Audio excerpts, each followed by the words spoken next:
And joining me now, we have James Tallarico, Democratic State Representative from Texas, who is challenging Republican Senator John Cornyn for his U.S. Senate seat.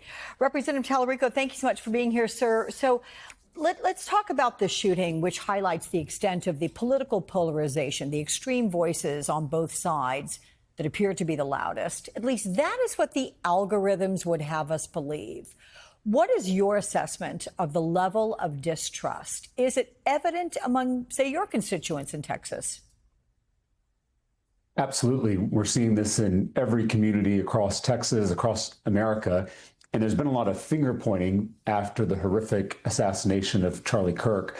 But that finger pointing and that blame game is exactly how we got into this mess. And instead of pointing the finger at each other, I think we've got to look up and recognize how these systems and these platforms are deliberately and strategically pitting us against each other.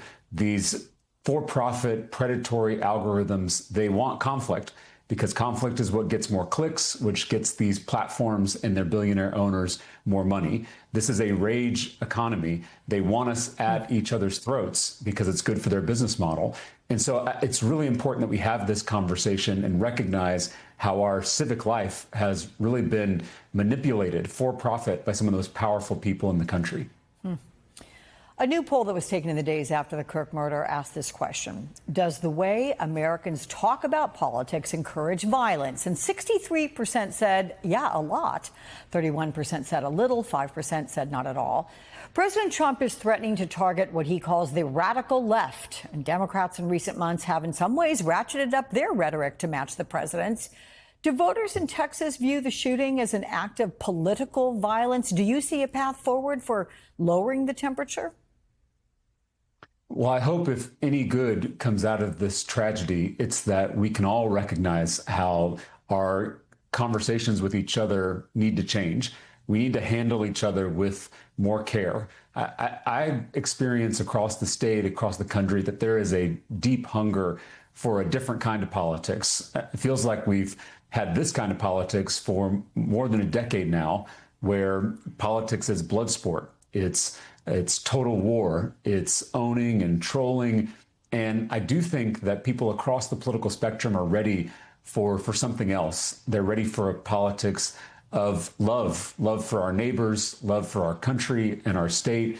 And I think that hopefully we can turn the page on this destructive kind of politics and move to something better in the years ahead. The Trump administration, sir, appears to be trying to control pretty much everything. What is your view on the way officials have reacted to criticism of Kirk? And as a person of faith, is free speech a critical part of faith? Absolutely. All of the freedoms enshrined in our Constitution, particularly in our First Amendment, are sacred, whether it's the freedom to worship, the freedom to assemble, the freedom to speak your mind and your heart. And we all have to come together to protect those freedoms. A threat to any of our First Amendment rights is a threat to all of our First Amendment rights. If the most wealthy people, like those corporate media executives, or the most powerful people, like the President of the United States and his regulators, if all those people can collude to take down what any of us say, they're going to come for all of us eventually, regardless of your party or your ideology or your beliefs. So it's something that we all have to come together across all these divisions to defend together. And I hope that's what you're starting to see in the wake of this tragedy and the wake of this cancel culture this week.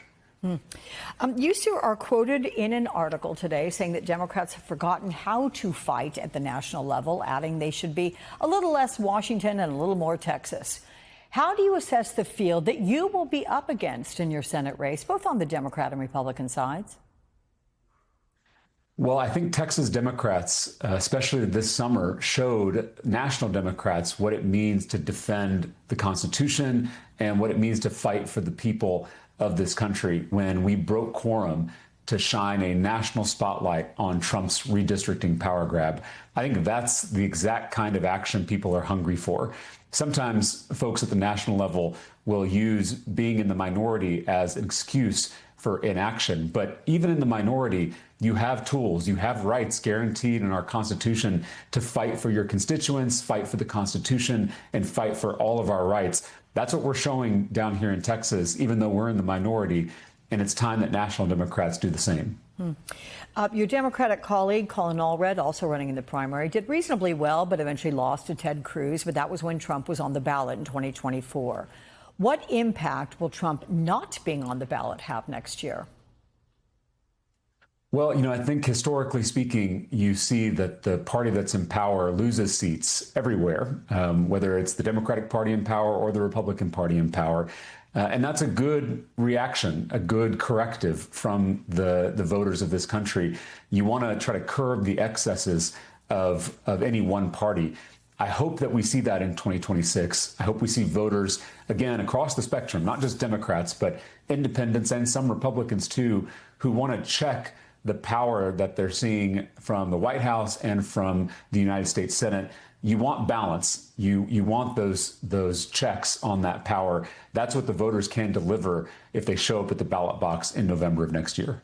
Can I ask quickly on the Republican side, sir, given the nature of primary voters, do you expect Texas Attorney General Ken Paxton to beat John Cornyn, who was once considered a moderate? Well, once considered a moderate, I think is the key term there, because John Cornyn was the deciding vote on that big, ugly bill that's going to kick millions of Texans off their health care. It's going to take food out of the mouths of hungry Texas children, all to give another tax break to John Cornyn's billionaire mega donors. We oftentimes think corruption is something illegal. I think everyone is familiar with Ken Paxton's crimes. I was a part of the bipartisan majority in the Texas House that impeached Ken Paxton. But by casting the deciding vote on that big, ugly bill, John Cornyn committed an act of corruption of the highest order. And we all need to come together in Texas to hold him and Ken Paxton accountable, regardless of who the nominee is. James Talarico, Democratic State Representative from Texas, running for Senate. Thank you so much, sir, for your time. We'll see you again.